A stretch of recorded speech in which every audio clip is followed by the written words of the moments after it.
রাজশাহী নগরীর doctors English নামে একটি কোচিং সেন্টারের অভিযান চালিয়েছে যৌথ বাহিনী।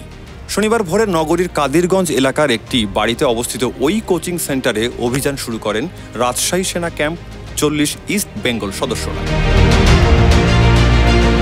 বাড়িটি সেনাবাহিনী ঘিরে রাখে। সেখান থেকে বেশ কিছু অস্ত্র ও বিস্ফোরক পাওয়া গেছে।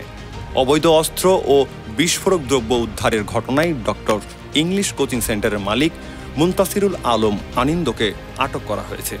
এছাড়া তার সহযোগী মোহাম্মদ রবিন ও ফয়সাল নামে দুজনকে সন্দেহভাজনভাবে আটক করা হয়েছে।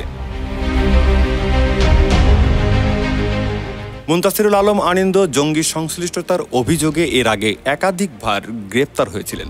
পুলিশ জানিয়েছে, অনিন্দ হলি অটিজন হত্যাকাণ্ডের পর জঙ্গি সন্দেহে এবং রাজশাহী বিশ্ববিদ্যালয়ের ইংরেজি বিভাগের শিক্ষক AFM রেজাউল করিম সিদ্দিকী হত্যা মামলায় গ্রেপ্তার হয়েছিলেন। স্থানীয়রা জানান, এই ঘটনায় তিনি 1 বছর কারাবন্দীও ছিলেন। Hasnat Mustafa, news 21 news desk.